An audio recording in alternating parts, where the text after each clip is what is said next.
That's good. Facebook's on. We are live. We're live. Fantastic. We'll just wait for a couple of people to jump on. Oh, how was that? So what we always like to do, depending on what jumps on here live, and we always obviously edit and then repost this out. Yeah, good. As well guys, as we do every single Wednesday, we are in conversation with Martin, and today the one and only Brent, also known as BV. Hey, buddy. Mate, I've got to tell you, this place we're in right now, still called the Dream Factory. It is. Dream Factory. The Dream Factory, it is unbelievable. I was down there trying to skate. You were skating. I was trying. You were trying. You either do or do not. BV showed me up a bit. We have basketball court inside. Inside, you've got an indoor. Indoor. And outdoor. It is literally called the Dream Factory for a reason. So tonight what we're going to do, we're going to talk all about you. All right? And I want you to share, because you inspire me a lot. Thank right? you. With Appreciate that. what you do, your rawness, your integrity to who you are and what you stand for, to just understanding a little bit of your story. It's amazing, and people need to be inspired. People need people who are raw, no BS around what they're doing. It's not just for them, because I know, and Nick who's here either in the background and sharing with me that what this place now gets used for. Can Nick come in like halfway through? Yeah, definitely. Now, we're going to introduce Nick. Yeah, for sure. He can come halfway in. He always wants to steal the thunder. Because I like to be Cupid too. So, Nick, are you a single man? He's No, not. he's Sorry, not. you have to edit that I out. am. You just, we'll find out soon if you Okay, are, right? okay. But let's get into this, right? I have a few questions to ask. I always like to ask 4 questions leading up. Only Right? 4. Only okay. 4, All right. and then we're going to dive into some steak and a bit of veggies. Okay. Right? So, are you a morning person, or hey, I like to sleep in, get up when I get up? I think you know the answer to I this. know. If you follow my Instagram, Brent Breaks Bread, you'll know that I'm a morning person. You are very much a I'm morning a morning person. person. Okay, that was an easy one. This next one's... Do I get like a tick, or do I get like this? Like, We're just like, this is... because at school I struggled with all the multiple choice questions. That's right. And So I nearly there's only failed. 2 I pretty much answers for each failed of us. right, but okay. Surf or snow? Surf. Hey, I'm seeing all these snowboards around. You still prefer the surf? Well, there's 6 surfboards straight down below us. Done. Okay. I know all And the I can get answers. the B-roll of that. I know all the answers to this next question too. Experience or things? Experience. I've done the things. You I have, did that. Yes. And that's all about the experience, right? Experience, yeah. Yeah. So those of you too, if you don't follow Brent, it's Brent Breaks Bread. That's right, yeah? Brent Breaks Bread. Yeah, we changed it. I changed it. He used to call me Action BB because my Instagram handle was Action BB, but then I changed it to Brent Breaks Bread. I was away on a trip over in Indonesia surfing and doing a development over there on this beautiful remote location, and I met this awesome chick called Kate, and her handle was Kate on the plate, and I'm like, well, I need to come up with something better than Action BB. So I somehow came up with Brent Breaks Bread. It was like, It's good. I sit down and break bread with people and chat and learn and understand them and see how I can add value and help them in their lives. Let me ask you this question. Okay, this is going to be a hard one. This is better. This will make you think, maybe a little bit. Although you've probably thought about this. Okay, go. If you could sit down with anybody dead or alive for a cup of coffee, just to break bread, who would it be? Martin Bennett. No, really, who would it be? I'm on your show. I know. Who would it be? Anyone. You're not going to choose me. If it wasn't one of my 2 kids, it would be probably my grandma, who's no longer with us. Why? I think my genuine caring nature probably got imparted through her, and I don't know, I just love her. And she's no longer here, so I could chat to her. Do you know what? In the last 2 episodes of this we've done, it's Yeah. always been a family member. When you look at all the amazing people that's been in this world, Yeah. it's actually nice to hear people say, hey, it's a family member. Well, isn't that good in a society that we put fame, wealth, celebrity, status, all on this fucked up pedestal. Sorry, viewers, who we got on so far? We got Alex, sorry, Gianna, sorry. Kyle, so we hi, put them all buddy. on this pedestal, but at the end of the day, we're putting the wrong people on the pedestal. 100%. And I think we're seeing that in the last 12 months, without going into too much detail with the global events that we're experiencing. There's a lot of people speaking up and about around their truth, and there's a lot of people who are not saying anything, and it Correct. seems to be the ones who we put up on the pedestals who are speechless. Yes. And don't have anything to say. So Yeah.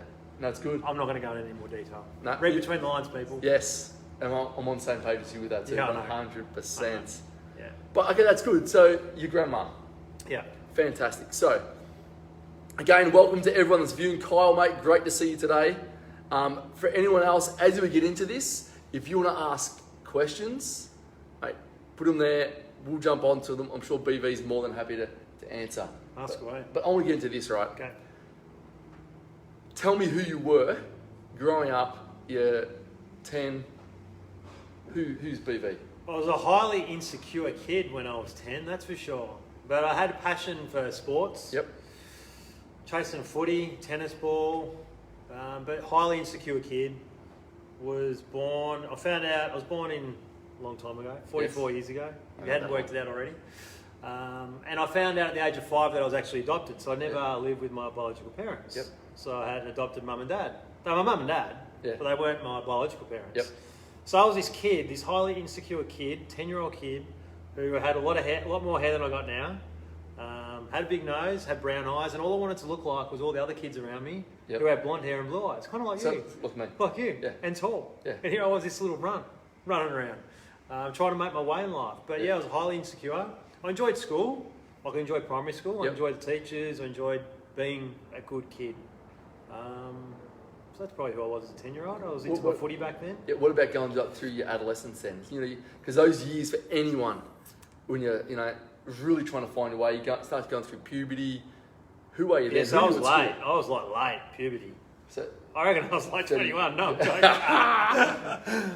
So when I got to 15, Yep. high school, year 9, Yep. transitioning into year 10, grew up in Melbourne. Mum and Dad said, we're going to go to Queensland. And I'm like, sick, I'm going to get to go surfing every day. Yep. Back then I didn't surf. okay. So we moved up to Queensland Yep. in November. And I don't know, anyone who knows the Gold Coast who's watching this, I don't know if you know First Avenue, Broadbeach. Yes. It's a big travel I love lodge, and it's got Broadbeach. the rotating reef restaurant Yep. up the top. So I was in Broadbeach waters, and every morning I'd walk down the beach. Take 20 minutes to walk down there. I had a Nev 6'2" board. I loved it. It was my first board I bought from Cash Converters, Mermaid Beach, for $150. You know it. And I'm like, here I am, 15, like I'm the man because I got a freaking surfboard. Well, I was a kid, Yeah. right? But I couldn't surf. So every day for 2 months, took myself down to the beach Yep. and taught myself how to surf. And that was the beginning of it. I mean, I'd been introduced to surfing through a friend, I've gone a couple of times, but it didn't really appeal to me. But that's what made you fall in love with it, obviously, too. Yeah, it was a challenge. So when did you move back to Melbourne then? I moved back to Melbourne 2 months after moving up to Queensland. So unfortunately, it was a really challenging time in my life. We moved up there to escape whatever was going on here. Yep. But in a relationship that's breaking down, I don't think you can really escape it by moving geographic location. You might be able to escape some of the triggers, some of the people that might not be the best influence, but I don't think you can necessarily escape. This is a parent escape. Yeah. So they all went up there, it's new beginning, and then unfortunately, my mum and dad, my adopted mum and dad, Yep. weren't getting along, and I was posed with it. I was actually about to go to a new school, so I'd been away for 2 months. I'd enjoyed all that summer period, gone to all Yep. the theme parks, serve every day, and the next 3 days time to go to a new school, and I'm like, shit, highly insecure kid. I didn't want to go to a new school. I just new in a state. I missed everyone at home. I missed my grandma. I missed all my friends back home. And my mum said to me, she said, look, when me and your dad aren't going that well, I was like, yeah, no shit, I already know that. And she said, do you want to stay here or do you want to go home? And it was a challenging decision, and probably a decision that no 15-year-old really should have to make. correct. But I have no resentment or anything like that. Everyone does the best they can at the time. But I made that call to go home, and I'll never forget driving out of the Gold Coast. Dad drove his car along as well, and followed us out to a certain point, and then I'm sitting in the passenger seat, Mum's the driver's, and then he came up to the window, and it was like, see you later. And it was kind of like... At 15. At 15. So your dad stayed up there? Yeah, so he stayed up there and he's still here to that day. And I'll never forget, driving off in the car and going down the freeway and just crying and not sure what the decision, like, had I made that decision or was it a good decision? And, for me, it was my own selfish interests to be with my friends and back at my school and be in an environment where I felt comfortable.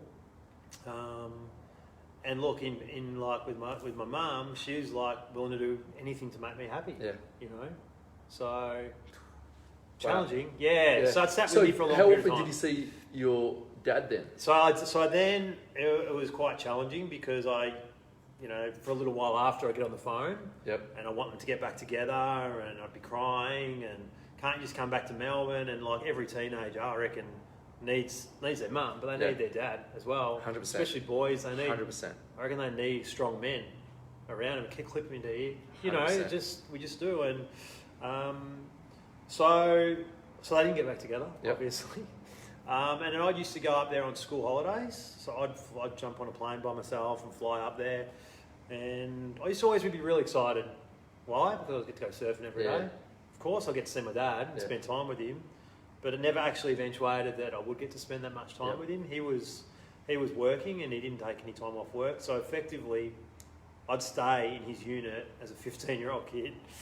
I'm surprised I didn't get into way more mischief. Like, So you just free run of the place? Yeah, I was just like, and you come home after work and we go have some dinner, and then you go to bed early, and I was kind of like, so I learned pretty quickly. I'd invite a friend up, and then we'd come up with a friend, and then my friend's like, this is sick, like, let's keep going up there. Like 15-year-old kids, 16-year-old kids. Yeah. Getting to run them up. Yeah, and it sounds challenging, and it was challenging, don't get me wrong, but at the same time, It was fun. it was fun. Yeah, okay. It was sick. All right, so you go through that, right? Now, you finished school. Just? Did you go to uni?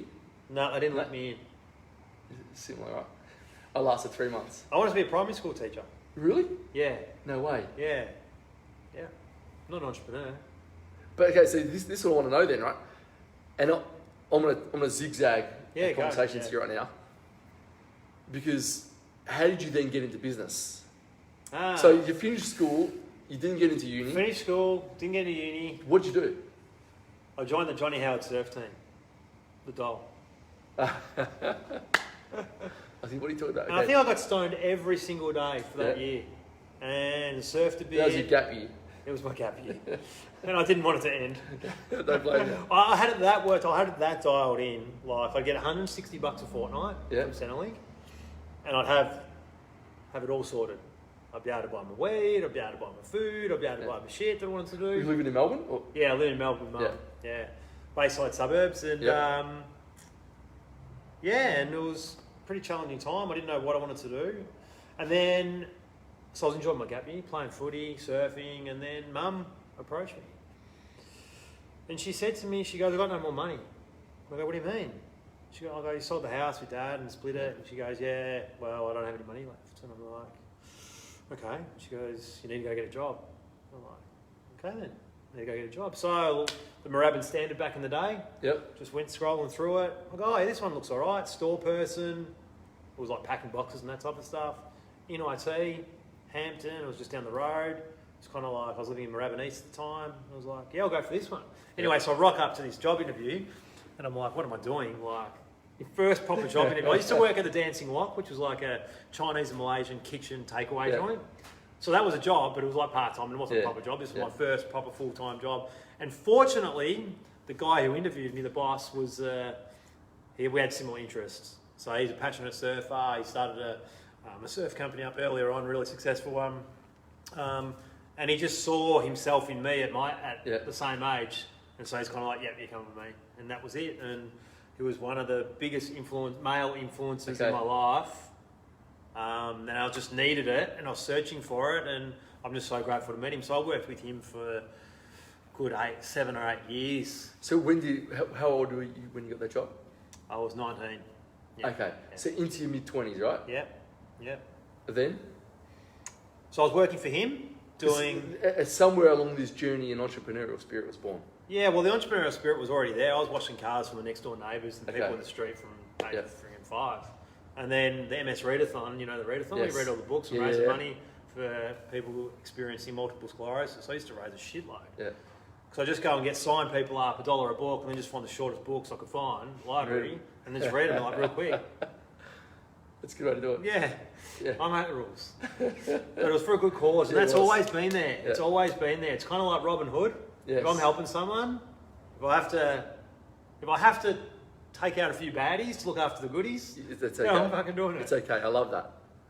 But, right, and I said all in the zigzag, right? Yeah, it's cool. Yeah, and then so when did I become an entrepreneur? Well, So when did you start your first company? So my former boss said to me, "You need to learn how to think." Yep. Which I seem to say to people now as well. And he said, "You need to learn how to think. Why don't you go and do a course of some sort?" Yep. Whether it's uni or TAFE, and anything he said, I'll go, "Okay, yeah."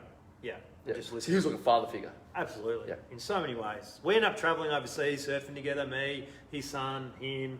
Went to Sri Lanka a couple of times, went to Malaysia, and I learned how to travel just on my own through him. And I went to Holmes Glen TAFE and I enrolled myself in an advanced diploma in international business, doing a lot of exports and that at the time of IBM and compact computer equipment. Completed that, all high distinctions, every subject, did a grad cert in marketing, ended up teaching at TAFE when I'd finished the course. Yep. And then at that point in time, we'd made Pete a fair bit of money. And so I was working with two other guys, and he said to us, "Would you like to buy the business office for debtors, cash in bank, and stock on shelves?" Yep. It added up to 240 grand. He said, "Even better, okay, 240,000, and I'm going to finance it over the next 2 years. Yep. And you pay me back each month based on the profit you make." So we're making about 10 grand profit per month. Yep. And then we're just paying him back. And so we got, I never forget it, I called it the bottles of life because we really felt like we were still employees and slaves to that business because we weren't. Because of the debt? Because of the debt. Yeah. Because of the debt. So I put up this thing on the wall, it was called the bottles of life, and it was 24 bottles. And then every month, each time a payment went through, I'd fill one of them in. Yeah. We got to the 23rd bottle. And I'm like, "Boys, we nearly own this." That 10 grand, because at the time, this is 20 years ago. Yeah, it's a lot of money. At the time, it's 10 grand. Cut that 3 ways, that's 3 grand more each. Yeah. We're earning $45,000 a year, which is not a lot. It was back then, Well, now it's nothing. but now it's not much, Yeah. right? So that extra money, Yeah. party time, boys. Yeah. At the same time, what we did, I built out a distribution channel here for all of Lenovo's end-of-life notebooks and PCs. So we had 200 stockists, computer stockists around the country who wanted to buy Exlease corporate PCs. A multinational called IT Exchange, they're over in the US. They were doing what we were doing at a global scale for IBM and Lenovo. And they saw us down in Australia doing our thing, and we'd done a few trades and sold them some stuff. They said, "Hey, would you be interested in being acquired?" We're like, "Fuck yeah." Of course. Of course. Yeah, 100%. So we got the first offer. It took about 3 months for the deal to go through. We got the first offer, and it was like 50 grand. I'm like, "Fuck off." Yeah. We ended up getting it to... 23 months, and then someone makes an offer. Yeah. So we hadn't even paid it off before we got approached. Okay. So it was pretty exhilarating. Yeah, amazing. Yeah, it was pretty cool, and they ended up over a 3-year deal, and we sold it for 1.1 million.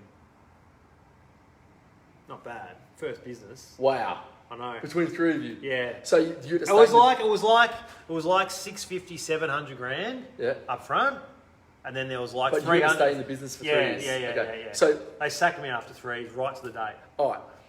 'Cause I was too Let me in ask you trouble. this, right? So on that last day, Yeah. now we're not talking 23 months. You're talking 3 years after that. Yeah. What was that? To walk out the door. They kicked me out, mate. So who cares if you get kicked out because you got however much money? Well, I had 3. So I got about 200. We got about 240 up front. Yep. 250 up front, and I bought my first house. Put a deposit down my first house. Got my first kid coming. Yep. I'm like, So you married at that point? No. when did I get married? I was 30. No, I wasn't married. Nah. Well, hang on. No. Hang on. Wait a minute. We bought the house, and then we renovated it. Mav was born. No, so I sold it at 30, 29, 30. Yep. But we bought the business at 26, 27. Mate, this is going back 2 decades. Like 250,000. So let's say you walked away with 300 grand for yourself. Yeah. Going back 20 odd years, that's a lot of money. I felt pretty good. You felt crazy. Yeah, I felt really good. You didn't go travel with it. You didn't. No, just do the the stage responsible of thing. like apparently, just that stage of life. It was kind of like there was pressure from, my ex's parents. You know, you got to settle down and Yep. do all this shit that everyone's meant to do. Yep. So Which I is a did lot of that. bullshit, right? So I did all that. I ticked those boxes, fulfilled those applications. But yeah, that was my first real foray, and I got a real taste for it. And I was like, hey, I like Mate, this. that's a big win. Yeah, it was a win. Yeah. It was challenging though. Like our partnership, there was 3 of us, and I'm like, anything's possible. Let's go for it. Sales, marketing, leadership, and then my other partner, Matt, brilliant mind, technically incredible. He looked at more around what could go wrong. He looked at, but he was really tech savvy, real detailed orientated person. We'd often clash, and then there was Mikey who'd balance us out. So by the time we'd been working in this scenario for, not only did we own the business together for 2 years, but we've been working together for, would have been 6 or 7 in total. We were kind of done. What did those guys go on to do afterwards? Well, they were kind of done. Well, one of them still been working there for... Are you kidding me, right? 20 years. For... Longer than that, 25 years. Well, we sold at 29.30 and they shut down. They actually closed the doors here 12 months ago, 24 months ago. So at least a decade, 10 to 12 years, mate. He stayed there. And then the other guy, Matt, he's doing something similar to what we were doing back then. Yeah. And not much. Yeah, okay. So you did that. Yeah. Right. Hey, just quickly, for everyone jumping on here, we've got Eric. Hey. Eric is a legend. Tegan. Tegan's actually my sister-in-law. Hey. We are interviewing tonight BV, Brent Breaks Bread. We are talking everything about life, business, and we're going to touch on some other cool stuff too, but what you're doing now. So, cool. Talking about zigzagging, right? Yeah.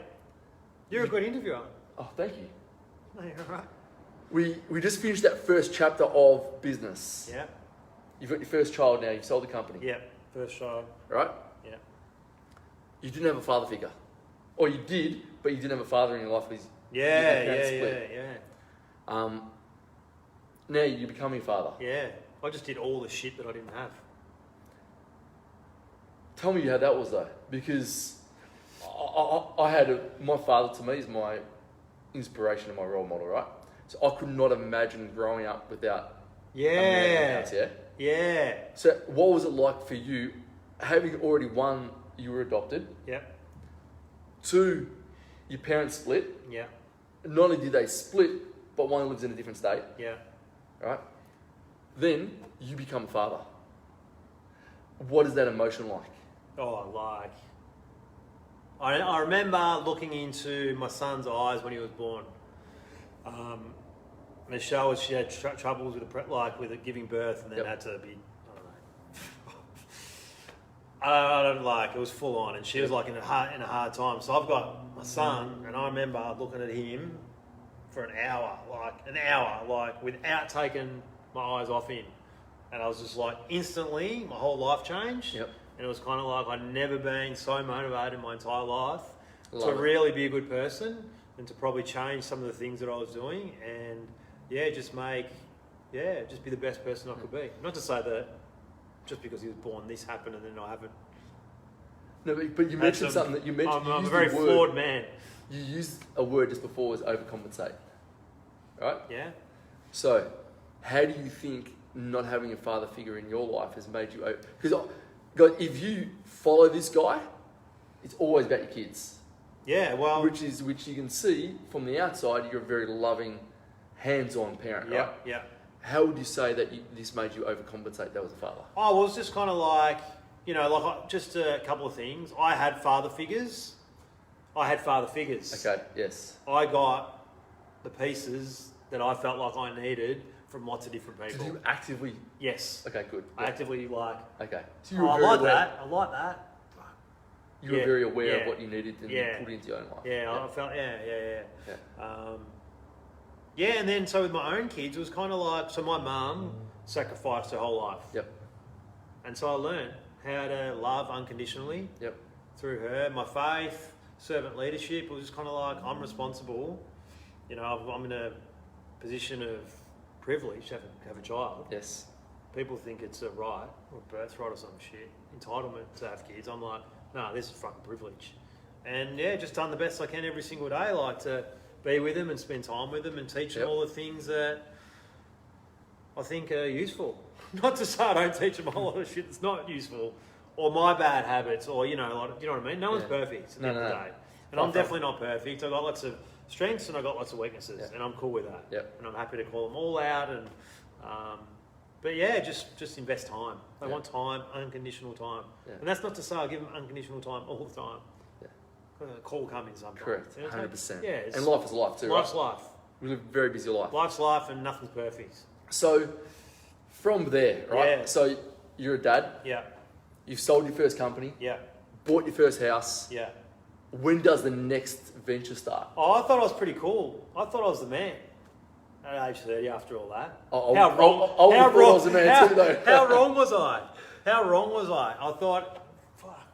Yeah. Because I was always behind, like, in comparison to the kids, and I don't compare myself with anyone else other than myself each Yep. day. But at that time, the thinking was, I'd watched all my friends go to university, get jobs, and here I was at the back of the queue, or the back of the line, losing the race, and then all of a sudden I went, Yeah. hey, I'm in. You're like a little slingshot. Yeah, it was kind of a bit of a slingshot. And there were a few people who were a bit resentful and weren't happy about it. Yep. Some people are still not happy about Yeah, of course. all the shit I'm doing, which is fine. Yeah, so I was just kind of like, so I felt like I was kind of the man. Then I was like, all right, well, what am I going to do now? Yep. I'm kind of the man. Maybe I could go and tell other people and help other people. So I ended up enrolling to do a diploma in coaching at the Coaching Institute. Yep. So executive coaching, leadership coaching, life coaching, public speaking, facilitating workshops. Enrolled in Mastermind, and it's the best 20, 30 grand I've ever spent on my own education. And a lot of people at times say, you're crazy, why are you spending that money? But it's the best thing, and it set me up for what was to come next. Yeah. And especially all this stuff you're doing now. Well, even in the Engage Okay. story, where we started Engage with $2,000 each, and Okay. and yeah, so wait. So He's jumping the gun, guys. He's jumping the gun. Important detail. Hey, just quickly, big shout out here. John Stack, welcome. Ryan Bell, welcome. Hey, Noah, welcome. Big Stewie Chambers. Stew boy. Big Stewie. Big He's, Stewie. he's an absolute, he's a brother from another mother. Oh yeah, good. Yeah. Good. Hey guys, as we're doing this, as we do every week, don't forget, if you have questions, if you like something that BV is saying, mate, fire away. This guy's an open book. This is an open forum tonight. Yeah. But let's get back into this story. So I did the coaching thing. I remember I felt like the man. I did the coaching thing, and I was like, right, now what I'm going to go coach people and help people and speak. And it was like, but you know what? You didn't start that company. It was kind of like, it was kind of given to you. It was kind of given to you, and I was like, I felt like a bit of a fraud. Yeah. Even though, I understand why you'd feel that too, by the way. even though I wasn't. Yeah. Like, even though I wasn't, it was just kind of like, so there was some unfinished business, you could say. Right? And so then I was caught up. I met a new friend in tech, in the tech world, Jared, and we were chatting and having a bit of a laugh, and we were playing pool one day at his place. He was telling me up. And he drank 11 Coronas. That night I didn't drink anything. Didn't drink for 3 years or something. At that point in time, he said, let's start a business. So we go, yeah, let's start it. I was working actually, after I got made redundant, after the 3 years, I go, you got to get out. You're too disruptive. So I left. I had 12 months working at Mannheim Fowles, which is a car and truck and machinery auction place over in Altona. Worked over there, and then they made me redundant after 13 months. Yep. And then I remember... It happens when you're an entrepreneur. You know that, right? Oh, I must be. I don't know. Anyway, and so gave me an envelope. Yep. It was like it was like a 40 grand check to go. I'm like, this is good. I've got, by that point, I think our second might have been close to being born or thinking about it. Yeah. So I got a 40 grand check. I'm like, redundancy. It's nice. I was like, okay, well, there's a few months, And I rang Jared. I said, hey, we're going to start. So we chucked in 2 grand each, and we started Engage Technology Group. That was in July 6th, 2011. And then in March 31st, 2017, sold it for $2.5 million. Wow. 5 years and 9 months later. Wow. Yeah, So the company was turning over 27 million gross sales in our 5th financial year. Wow. Google it. You can Google it. Look up. I love it. Yeah. You hear this, guys? Yeah. So that's what happened. The real deal. So, 27 million is a lot. Good. No, it got Turnover, 2.5 million. Yeah, but the turnover. It's great. There's not many companies are doing that. We were selling to ANZ Bank, Australia Post, Lynn Fox, Toyota. Like, we were punching well above our weight. Okay. I'm going to swap the phones. All right, hold on. We just got a little tech issue here. We got a bit of tech issue. What's wrong with my phone? The volume. I see no one's been hearing what I've been saying. No, they have, but this is going to be better. We're coming back to you real We're soon, coming guys. back. We're coming back. What are these little what's groupies over there doing? Groupies. Are we back? Are we back Yeah. on? Is this Yeah. Facebook? Yeah, that's Facebook. Okay. So we just lost everyone. I'll come back. They'll be back. Okay, but this is good. So They'll be hanging to come back. we'll give them 2 seconds to join us back. Come on back, because this is getting juicy now, Apparently. and I like it. Yeah, it's good. I'm dying for. You know what I'm dying for? One day when I get the payout. That's where the biggest lesson is. I reckon it would be too. Yeah. I haven't experienced the big one. I've experienced a very little one, Oh, yeah. but I want a very big one one day. Yeah. Well, you tell me when, and Are we good? We have Emma here, guys. If Emma wasn't here, I'd tell you Emma. what, I'd be wearing diapers or something. But I think we're back on. We're back. Yeah. Awesome. So, Will just set the story there. BV has sold his second company. He's walked away with $2.5 million back in, when was this? 2017. 2017. Yeah. Okay. We had to split it with Jared though, so we got 1.25 each. That's terrible. I know, shocking. Oh. So, what happens from there then? Because you've had two What big happens- wins now. Well, a couple of things. What happens from there? Number one, here I was trying to fill up the hole I had inside my heart or inside my being, my self-worth and identity, Yep. and who I was as a person. I thought, you know what? If I'm successful and I've got stuff and I've got money, then maybe people will love me. Yeah, maybe. okay. And maybe I might even be cheeky enough to love myself if I have all that shit, right? So I got it all thinking, you beauty, I'm fucking the man. And then you realise, And then I realised, like, hey, I don't feel any better than what I felt. yeah, I was trying to get it. And, you know, I had a fair bit of awareness around it. I was over in New Zealand in 2016 snowboarding.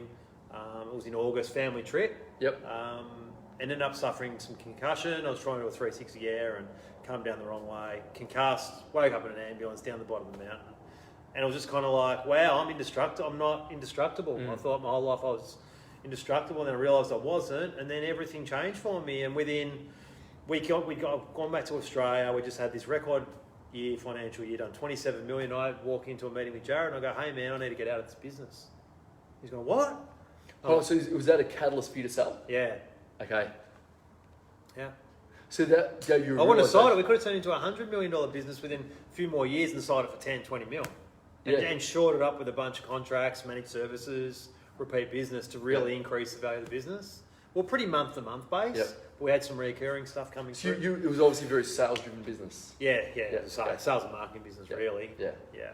Very, very heavily. Wow. sales. Yeah. And so I was like, It's a big realisation to turn around. I mean, you got a good yeah. bit of cash from it. So during that period, so how long were you building Engage for then? 5 years and 9 months. And I during was that, employee number one, worked on the business by myself for Yep. the first 12 months. yep, And then scale. Jared came in year 2. By the end, we had 30 people, team like 20 full-time employees, Yep. and then 10, 15 contractors working out on site. Wow. So I want to know what happens during that period though, because you had your daughter, Yeah, right?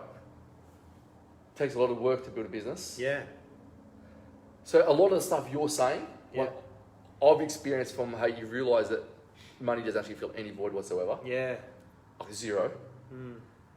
So I think a lot of people need to go through that. And I think the earlier and the faster you go through and experience it, actually, money's just It's a really It's a hard good tool. It's a really hard thing for people to realise without experiencing it for Correct. themselves. I would try to explain it to my friends, my nearest and dearest and closest, and they said that, and their common response is easy for you to say.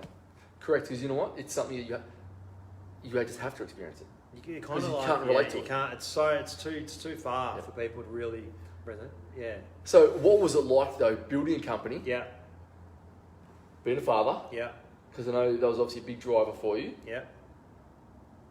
Being a husband, partner, all at once. Pretty demanding. Yeah. Pretty demanding, and led to burnout, depression, anxiety, it was a really challenging time. And looking back now, I think, my relationship with my kids didn't suffer. Yep. My relationship with Jared didn't suffer. Yep. But I reckon my relationship with my partner back then, my wife back then, suffered the most. Yep. And we both probably took a bit of a hit from it. Yeah. Do you know what I mean? Like, Yeah. personally. I'm going to ask you a question on that in a second, right? Yeah, for sure. So it was very demanding. It was very exhilarating though, at the same time. Yep. We were winning awards. CRN Fast 50, we won that. Come second, then 9th, then 10th. BRW come 5th in that. Fast 100 company Yep. in Australia, the fastest tech company in Australia. Very exhilarating, and you're getting a lot of pats on the back. Yep. And at the time, my income is going up by, let's just put it this way. And I think in year 5, I was earning like 350 grand a year, and I was Yep. doing 2 days a week Yeah. work because everyone else was doing the work. Yeah. So it's like challenging, but you're getting all this sugar on top that you can buy stuff with and you can do stuff. But what we need as humans, love, connection, Yeah. I wasn't getting that. I see this a lot, right? Yeah. And I work really hard. Yeah. Got a wife, 3 kids. It is so easy you'll do whatever it takes to be a good dad. Yeah. You do whatever it takes to build a business. Yeah. You will not do whatever it takes for your lady. Yeah. You think that they'll always just be there. Yeah. Is that fair? Yeah, that's incredible, mate. You can realise that why you're in the business too. Yeah. Because it is, sometimes you want to give, I'm speaking for myself now, you want to give, I sometimes dream of, I just want to live in the office and work there because I just want to be there all the time growing it, right? It's good for a year. But do you know what I mean? When you've got that spirit inside of you, you just want to grow something, Yeah. it's what you think Yeah, about. yeah. Which is nice if you've got no responsibilities. So do you think a big cause was potentially from a relationship side of things of, mate, you've been an awesome dad, you're killing it, you're getting that sugar hit, Yeah. and it's like, this is all it's going to be here, like in terms of her, Yeah. because maybe providing different lifestyle for her now. Yeah. Well, I probably, gave her what I thought she needed. Yep. But it wasn't what she needed. Yeah, It was it's what I thought she needed. Yes. And I thought it was about, if I provide for her financially and take away her stress about money, Yep. and then she's got a husband that goes okay, Yep. then, okay, well, You're doing I'm doing my job. traditionally. As a man, Correct. you should get a pat on the back. I would have been a legend in the 40s. Yes. They go, who is this guy? Yes. It wasn't like that. No. I didn't even get many people congratulate me when I sold the business out of family and friends. That's probably from different reasons though. Probably. Yeah. Yeah. Right? Yeah. Not many people know how to celebrate other people's wins. Yeah, they don't. Right? Unfortunately. Especially in Australia. Yeah, correct. But so this is interesting, right? And that led to separation. Yeah, so you asked me literally so March 31st, 2017. Yep. I'm the man. I'm driving off into the sunset Yep. with these extra zeros in my bank account or whatever. I was in tears, by the way. Yeah. I was the only person who left. Because I said this time round, after the last one, you got to stay for 3 years. I go, I'm fucking not staying No. an extra day. Yeah. So Jared stayed. Yep. I left, employee number 1, driving off. And I'm like, talk about separation anxiety again. Yeah. Adoption, parents getting divorced. Do you know what I mean? Yeah. Massive. So I was like, far out. Now what do I do? And then 9 months later, I'm leaving the family home and on my way to a divorce, and 55% of what I'd earned over the past, however, it's no longer mine, which is fine. And I got my head around that. It was kind of like, you know what? My kids are important. The mother of my kids are important. Yes. And if I can keep it in a stable environment, then Yes. that's been a good human. Vital. And the circumstances around it, which I'm not going to go into detail Yeah. in respect for people's privacy and story, it was like, far out. Like, I just got to be a good person. Yeah. Because I was transitioning, not to say I was a bad person, Yep. but here I was, this exec, business owner, doing my Yep. shit, going, you know what? Fuck, family's more important. Turned to it, and then next minute, You ran into a brick wall. yeah, it was kind of like, what's that saying? The ship had sailed. Yeah, The done. ship had sailed. Yeah. And then, as a man going through divorce in Australia, you hear a lot of challenging stories, and it's not only a man's fault. It takes 2 to tango. Always. And unfortunately, I think, and I'm not complaining by any means. Like, I'm very happy. My ex is very happy. Our kids are very happy. Everyone's been taken care of. It's not easy. Yeah. Not easy to be a man, I don't think, in this country. No. Not easy to be a man at any time. Because how is a man meant to be these days? I have my belief. I've got my belief too. I reckon probably very similar. Probably very similar. Probably very similar. But like, Correct. we can go down it. Correct. I'm identifying as a male today. I'm just saying. Yeah, so am you I. know. Before we came here, I was questioning. Right. But today I walked here, that's why I put my phone in. Okay. Um, Can somebody ask a question? Yeah, Come on, ask a question. but you know why this is good? Why? Because you're raw, and I'll guarantee you, if I'm looking here, Who's going to ask the question? businessmen, all got kids. Business person, I think you've got to say now to be politically correct. Businessman, let's emphasise the man part, right? I like it. So, I guarantee you, because I can speak for myself, I haven't had a separation, but everything you talk about happens. And I guarantee you, everyone who's on here now and anyone who's going to watch this, if they are trying to pursue anything big in their life, especially if they have some success, right? Yeah. Then they're going to go through what you're going through. How on earth do you be a father? Yeah. We've been told, no, your job is to provide as a man, right? Then we've been told, so what we think is success is actually partially true and partially not true, right? And then relationships break. Well, I work a lot in the real estate game. Yeah. The amount of agents that are divorced is off the freaking charts. Because no one learns how to say, hey, I can dominate over here. Yeah. I can dominate over here. Yeah. And I can dominate over here. By understanding, so to me what a real man is, if I can try to clarify that question you and I just jokingly asked ourselves, is a man has, like, we're meant to have that killer instinct in us, right? Warriors, guardians. We're meant to be leaders, but to me leaders, and you mentioned earlier, has been a servant leader. Servant leader, yeah. Not someone who is aggressive. Yeah. Someone who will die on their sword first.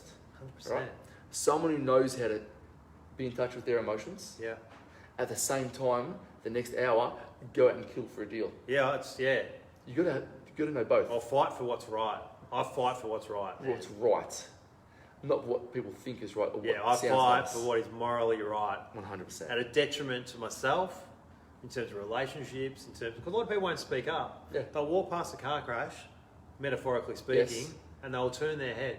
Yeah. If I see walk past a car crash, metaphorically speaking, I'm going to go put my arm in instead of pull someone out. 100%. I can't believe it. Like, people walk through the city, there's homeless people on the street, and they walk through sipping their lattes. Do nothing. They do nothing. Yeah. I like lattes too, but Yeah, they're good. yeah. Yeah. Almond milk. See, here we Almond go. milk lattes. Eric Mancini, welcome, buddy. Have you worked in Altona? You mentioned Eric Mancini. No, is there any Mancini real estate. Okay. I was wondering, it was like Mancini's beauty products, Mancini brand. Anyway, Oh, it's mate, not he's Eric. a handsome man, so we might Is he? have some beauty Eric. products. Nice. Welcome. Matthew Dunn, welcome. Another top agent there. Yeah. Anthony, welcome. Guys, shoot some questions. BV here is a phenomenal entrepreneur, had some incredible success. Eric, hey brother. Hi, bro. Coco, how are you? My kids keep asking about you still. My kids want to babysit my kids. Okay. Yeah. Great father, great entrepreneur, inspirational man. You're going to be a world changer, right? I think this stuff that you say and people don't know how to communicate when you talk and you tell your truth, Yeah. it's a matter of time, yeah? Because the truth eventually comes true. I think so, yeah. Right? That's what I believe anyway. Yeah, right? yeah. But it's time. Yeah? 100%. The truth becomes truth. Yeah. Right? Yeah. But you've got a book coming out. Yeah. End of the year. What's the book about? Oh, you could say it's a bit of an autobiographical piece. Yep. Is that the right way to think of it? With a few little stories Yep. mixed in with a few things that I've learned. Yeah. Mixed in with a few tools and resources for your awesome. I'll babysit. All right, we're going to keep you into that. So yeah, more about my journey. Yep. About my identity challenges, Yep. business challenges, relationship challenges, So- highs, lows, everything in between. I haven't dived into this. Wait, I was an E+ English student at school, and I'm writing a fucking book. It's going to be a best-selling book too, right? Probably. Yeah. Probably not. But it'd be good. Point is, I'm going to send a. Can I send a signed copy to my English teacher, my year 12 English teacher? She made me feel so shit in class. Yeah. Anyway, but I was me who made myself feel shit in class. Correct. But I didn't have the emotional Intelligence. tools then to know what I do now. But we're teaching them through Street for Life. Yeah, which we want to touch on this. I'm going to ask you one question, then we'll get to Street for Life. Go. And I want Nick We've got a question. to come over here. We've got a question. What keeps you going so hard in life, even despite all the challenges you face in life? Good question, Laura. Great question. My kids, 100%. I want to be, even though I've been through a number of challenges, I want to be a really good example for my kids. So that's definitely one of the reasons why. And like, I used to have a really big chip on my shoulder, like fucking massive. And I've still got a little one, and I like that it's there. Chip is good. But just to fuck all the haters off. That's the other reason. Not that I really care. I don't actually care about it, and that's not really the real reason. But You need to have a hit list though. I've got a hit list. do ya? Oh, I love to see what's possible, and I'm a creator, and I can't play music. Business is my music, Yeah. and I get to create. I can relate to that. And all this, Valves, Shred, Tectify, the future phase. Yeah. It's just my heart opening up and then expressing it using the skill sets and talents I've got. Mate, I want to go into those businesses that you're running now. Does that help? Loire. Does that help, Loire? Old babysitting. Yeah. No, awesome. You mentioned identity, Yeah. right? Yeah. As we're talking, like you've overcome a lot, so you got a lot of resilience. Heaps. Enormous resilience, The right? most. It's unbelievable. It's A lot. There's people who've been through far more shit than what I have. Yeah, of course. But you know? let's say I'll always find someone and actually seek out people who've had a much harder life than me to give my life a really healthy perspective, right? Yeah.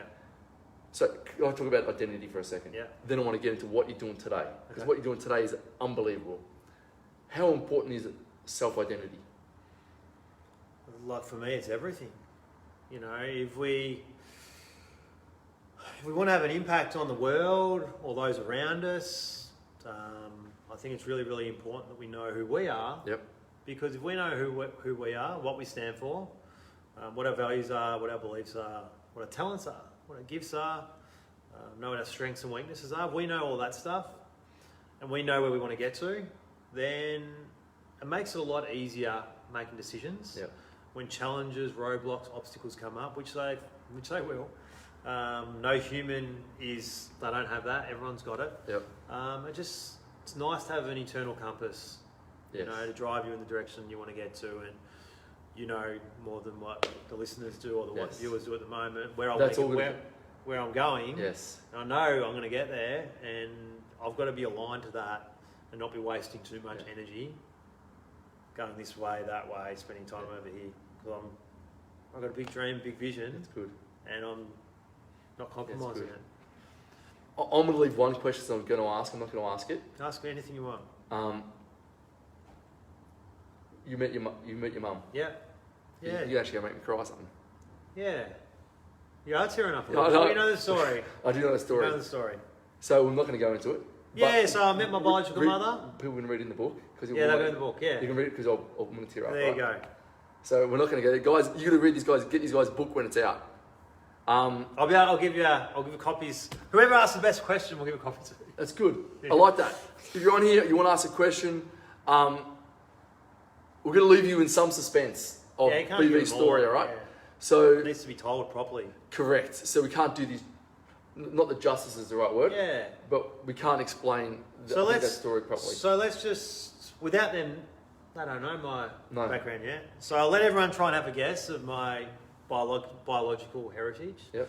I didn't know it. I lived for 30 years of my entire life not knowing why I like my colouring, and Yep.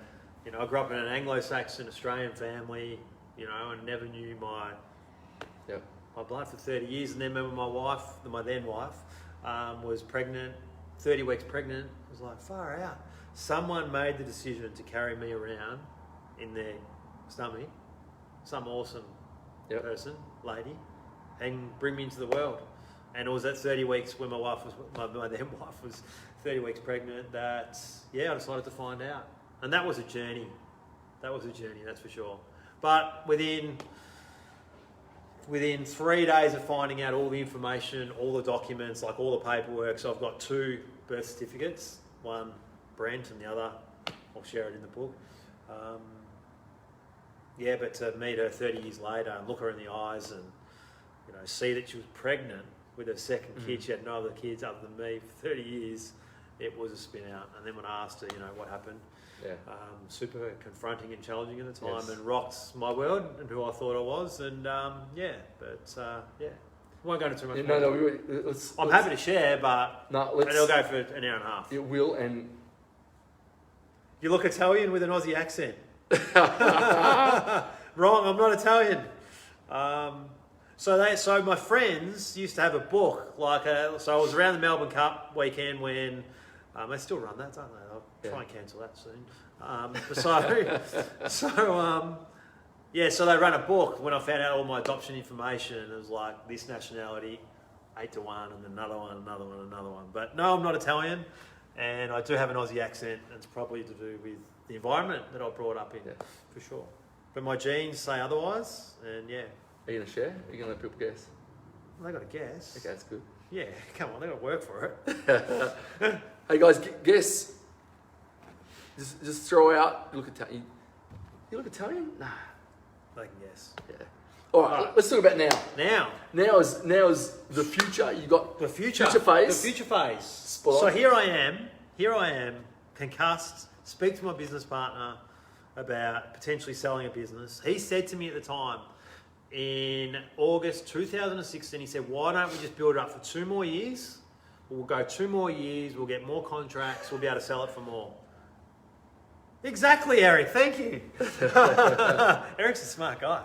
And his eyes are freaking really good. So anyway, I say to Jared, now I'm blushing, no, not really. So I said to Jared, he said 2 more years, and then, so we go, all right, no worries, 2 more years. Next minute, a publicly listed company knocks on our door. We couldn't believe it. Yeah. Knocks on the door and says, hey, you interested in selling? Like within 2 weeks. It's happened twice to you now. I know, right? So I'm like, yeah. So we go and have pizza in the city with their CEO at the time. He goes, I reckon you can get this much money. Yep. 4.5 mil. Start off with 4.5 mil. The negotiation went for 6 months and it's going down, down. And classic, right? We're rookies. Yeah. We're rookies. And then my mind's like, 4.5 mil? Well, that means I'm getting 2 mil. That means I can go surfing a lot. That means, well, what am I going to do next? And that's when you start thinking. Because I still I knew there was a lot of water that had to go under the bridge. Yep. It ended up being about 8 months before initial approach to time of sale. Yep. But I'm starting to think, all right, if this happens, then what will I do? What am I going to do next? And at the time, I was watching a snowboarding film called The Fourth Phase by Travis Rice, and I was sitting there, and I was really inspired by the mountains and snowboarding. So I'm going to go to Canada, and I'm going to make a short documentary. It's going to go for 3 or 4 minutes, and that's what I'm going to do. Yep. So here I am. I find a mountain here. I found a videographer. Yep. I ring up a mate and go, hey, we're going to go do this shit. We're going to go fly a helicopter into this freaking mountain range, and then we're going to have all that shit on our back, and then we're going to split board around, and then we're going to stay in a hut for a week, and then we're going to abseil down these faces, and we're just going to. That's what I want to do. Okay. Yeah. So this is sick. This is like the 4th phase, the movie of Travis Rice. Hang on, this is my future phase, the future phase, and it was kind of like that's where the future phase started out, which is now an adventure and experience business where we take, groups, teams. We took Melbourne United for a 3-day experience down. Took the Lane Room. Took the Lane Room. There's a good bunch of people down there. Bunch of entrepreneurs, and so we're doing some. So if anyone wants to check that out, I'm not going to give it a plug, but the future phase. I think the documentary's on there, the video's on there. So that's all I was going to do. Yep. Went over, did that at the time. The sale went through when I was away, come back, and then it's like, now what? Now what? So I went down to the coast, hung out down at Bell's, hung out with the family for 4 weeks, and it's funny, anyone working, business owners, execs, busy, emails are coming in, phone calls are coming in. You sell your business, the phone stops. No emails are coming in. No calls are coming in. I'm like, 4 weeks I lasted, then I just started 4 weeks, and then I was like, oh, why don't I write an article on LinkedIn? Yep. I did that, and then one thing led to another thing, and then so I started the future phase, and I was doing a bit of mentoring through there, and then ended up doing some experiences. Like I said, me and the family went away for that dream trip in the USA after we sold. It was 4. I'd met you at this point. Yeah, did you meet me when I came back? So I'm fortunate enough. Maybe just when I came back. So Melbourne United went over. It was the NBL versus the NBA. Melbourne United played OKC, Oklahoma. Yes, okay. It was when you came back. Yeah, and they went down 86-85. Yep. Met myself and my son met Russell Westbrook. It was like amazing. It was amazing. Had an amazing trip, amazing tour with Melbourne United at the end of it. And I was sitting there watching a San Francisco baseball team, 49ers, I don't know. Yep. And I got tagged in on a Facebook post at the time, business for sale. So I'm like, oh yeah. So I got tagged in, it was like Bell's Surf Wax. So being a passionate surfer, I'm like, this is sick, Bell's Surf Wax, how good is this? Like a cool product in the surf industry, which I'm passionate about. It's small, it's inexpensive, it's highly scalable. I didn't know anything about the product at the time. I sent a DM to the guy, it was like the bottom of the ninth, I sent a DM to the guy, saying, hey yeah man, I'll buy a business, how much you want for it? He said, "Boy, give me 10 grand." It's the IP, being a trademark, a real shitty website, and the molds he had. He said, "Give me 10 grand." I said, "I'll give you 8. I'll give you 20% now, and I'll come and pick it all shit up when I get back from my trip." He said, "Yes." That happened. Next minute, I owned Bell Surf Wax. Okay. So it was future phase Bell Surf Wax, and I was sick. Like went through this whole innovation process, like rebranding, getting a sick product. The wax now can be used anywhere in the world because we've got different types for different water temperatures. And then what happened was, and this is how Shred for Life came about, I was getting teenagers reaching out to me on Instagram into the DMs. I was sliding on in and say, hey, will you sponsor me? Sure, no worries, I'll sponsor you. Like young kids, 14, 15, will you sponsor me for surfing? I've got this many followers. I've recently won this board riders. No worries. So I got some hats made up, some wristbands made up, sent them wax. I was like, far out, I really need to I don't know, I feel like I'm not helping them enough. And I couldn't give them cash, but it was like, how can I help them? And I thought, what happens if these kids don't go on to become pro surfers? What do these kids have dreams when they're kids and then they go through this transition into adults? And how many adults have got unfulfilled dreams from when they were kids? A lot, right? Yep. And you look at AFL stars when they finish, or sporting stars when they finish their sporting endeavours, they go through this transition. And I'm like, you know what, there's going to be kids, so I'm sending this wax to that, I don't know, going to need a bit more support. And Shred for Life came about. I was like, well, why don't I create some t-shirts, have Bell Surf Wax on the front, Shred for Life on the back, and it was like, kind of like I always knew that I wanted to help kids and empower kids, and I think it was a little bit of the primary school teacher, the experiences that I was doing with the future fads. It was kind of like, you know what, kids could benefit from this stuff. They could really benefit from riding a skateboard, snowboard, and surfing. My passion, my interest, but those three sports, they teach kids what team sports can't. Number one, they teach you to take 100% responsibility for your outcome, because no one to blame. Yeah, it's you on a board. So number one, really important, I think, for kids to know that. Number two, it teaches them how to step into fear. Yep. So many people, kids, adults, don't do what they want to do because they're scared, yet they stepped into it and got an example of themselves doing that in an environment, they get a little bit more confidence to go and try it in other areas.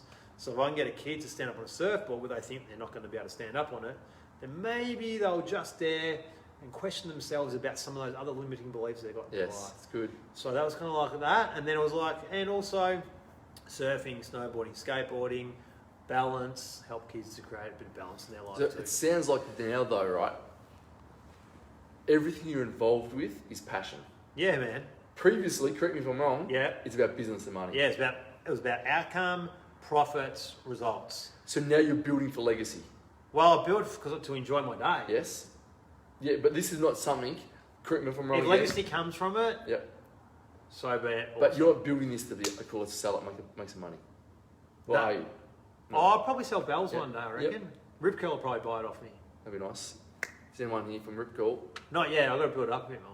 I want to buy it. Just plant the seed. Yeah, I want to buy it though. We need 10 figures for that one though. I can't tell. Can't sell a charity. Like this is Correct. this is But like you're building your passion every day now. yeah. Well, you know, I got back from like my day's been great today. Yeah. But you know what? Have you seen my day? No, but you know what, because last time I was here, you were telling me about how you plan your weeks, right? Which is around the weather. Yeah, What you do. weather. So tell our audience. How to live a life without wishing you were somewhere else. Go. Have you heard, hang on, listeners, viewers, whatever. Have you ever been somewhere and wished that you were doing something else? You Always. know? Like, I'd love to be like, oh, the surf's pumping, or I want to go and hang out with that person, but I've got this meeting. So I'm about to give you the hack. So what you do first is you go and look at the weather maps. So in relation to me, I love golf, I love the outdoors, I love surfing, and so everything in surfing is revolved around the weather. So I look at it all week in advance, and then I'll go and look at the weather patterns, and the forecasting tools are that good these days. Yeah. They can tell you when it's going to be good Yep. within up to 7 days, right? Not with total accuracy, but I've been around long enough and read enough weather maps to know when the surf's going to be good. So I'll go and block out the periods of times that I want to be surfing, generally 2 times a week. I'll block out when I want to be playing golf, which is Wednesday morning and either Saturday or Sunday. Yep. And I'll put them in my calendar. And then everything else I just fill around that. So that I don't wish that I was anywhere else. Because you've done it. It's mapped, it's planned. It's mapped, it's planned. Are you trying to tell them? Are people genuinely, do they believe their own bullshit enough to know that they're that busy to do the things they love? Because I used to tell myself that bullshit story. But I tell me that stuff every day. But unless you're doing the things you love, you know, like what affects, like energy, like I'm all energy. So if my energy's good, then all my business interactions, who I speak with, what I do, what I work on, is going to be good. If I'm happy, I'm going to be doing my best work. Yeah, correct. If I'm wishing I was somewhere else, You're not. how much can I listen to somebody if I was wishing I was someone else? How much can I really connect with them? Do you know what I mean? It's good. So that's how I hack it. I like it. So Wednesday was golf this morning, Yep. and I came back I here. saw that actually. Man, it looked amazing I too. played shotgun. And then came back here, worked, and then I went mountain bike riding with one of my tech customers tonight. So okay, so you didn't mention that you got a tech company. You're back in tech. Yeah, I got back in. Boom, Eric, boom. Yeah, it was just like, Eric's a legend, man. yeah, Eric. Eric is a legend. Eric is the most He's active. active. He's Ingrid, the most how you doing, active. Ingrid? Who else is going to... Maybe they're just tuning in, listening. I think they like your story. So what's your tech company doing now? Techtify. Techtify. So we do a bunch of stuff. It's like my last 30 years in tech all rolled into one. Awesome. But I bring something a little bit different. What do you bring? I want to help tech leaders live a more fulfilled life. It's always coming through. Yeah. Yeah, the tech stuff is a business, the transaction stuff. Yeah. But I'm out mountain bike riding with an IT manager tonight. He's like, you know Still what? do business. Hey, he's like, you know what? I'd really... Well, in IT, a lot of what goes down is boozy lunches and boozy dinners. And I don't know what the viewers think, but nothing good comes out after midnight. You when definitely you're know. out. Nah, you know what I mean? Yeah. So I'm like, why don't... And there's like that much money spent on, you know, boozing and entertaining. Not as much as what it used to be in tech, but there's a lot of it. And I'm like, hang on. You're trying to say to me the best we can come up with as an industry is that we're going to feed people full of piss and food and get them hammered, and that's the best we can do. Yeah. Surely we can do better and actually help them feel better about themselves, help them connect with their loved ones around them, not take them away from their loved ones and return them back in a better way. It's good. So that's why it's good. kind of like so we had a surf event out at Urban Surf where I had 15 leaders. We do the tech stuff and then we have the presentations, then we have a good time. It's a good way to do know? it. Yeah, and then feed them all and they go back to their work and they're not hungover Correct. or drunk or, you know, like... I bring partners everywhere. If we have a function, I always invite partners. Yeah, I think Keeps it's good. everyone... Yeah. You know, Keeps everyone on their best behaviour. Yeah, no funny business goes on. Yeah, keeps everyone a bit more civil, doesn't it? This is good. Mate, this has been fantastic. Mate, this has been really good. I've been talking to you for a long time. Yeah, we could talk. So this is what we're going to do, because we're going to wrap it up in really soon. Yeah, we've got 5 minutes. Is this, one, people need to follow this guy, right? It's They not need about, to. No, they need to, right? People's time is precious. It is, but so many people waste a lot of time scrolling. I'm telling you, follow. Yeah, I think, Follow. Where can they follow you? Great, thanks. No, where? Brent Breaks Bread. Brent Breaks Bread. Instagram or connect with me on LinkedIn. Brent Valle. Like, really important. You don't need to follow. Every person I interview, you don't need to follow, but this is one guy I highly encourage. You're going to get a lot from it. It's going to inspire you, motivate your day, and you're going to make people think, which is really good. Another thing you have to do, and Emma, who's here, we're running low on batteries over here, by the way. Emma is here. We are too. Emma. This is going to make sure when we cut this up and we post it out, you need to get in. When's the book coming out? End of the year. It's been pushed back. Okay, Christmas presents, guys. If it's here by Christmas, you've got to get this guy's book. Like I said, I'll give it to all the viewers who came on here. Eric gets a signed copy. Mate, Eric does get a signed Well, he's copy. the only one who's engaging. I know. Well, they're engaging, but they're not. They're all quiet. But, so the book, you got to get it. My last question I ask this of everyone. Oh, cool. Is this like that question? This is the question. So, Okay. one word answer. You go. You've left this planet, right? Yep. Shit. What is I'm in the Mars one word? with Elon. What is the one word you want people to remember you by? Courageous. You are a courageous man. I think I am courageous. I think that word suits you. Yeah, I think it does. Mate, it's been fantastic. Thanks, brother. Thanks, man. Mate, we're at the Dream Factory. BV, follow this man. Doing big things, going to change the world, going to inspire a lot of people. Till next time, guys. Lost my yellow hat joined. We've got to get lost my Oh, yellow no, hat. he's the Yellow hat. best. Where is Johnny Gregg. Mate, we're keeping this going for 30 seconds just because of you, Johnny. I just want to give the man his yellow hat. No, Johnny, phenomenal basketballer, Yeah. phenomenal artist. He paints. Right. Phenomenal man. You'd actually Okay. get along really well with your Yeah. skates. Yeah, sick. Come down for a shred. The nice mini ramp downstairs. It's 4 metres wide. It's got a 3 foot with a 4 foot extension. And Nick, you're on next time because we've got to get you on. Yeah, get Nick on. Get Nick on. We will next Give time. him, Definitely. give him. Yeah, yeah. Guys, thank you so much. Love bringing this to you. Make sure you go back and watch this in full. Make sure you reach out to this guy. Till next time, have a great week. Thanks, buddy. No worries. I could talk to you for hours. Yeah, he didn't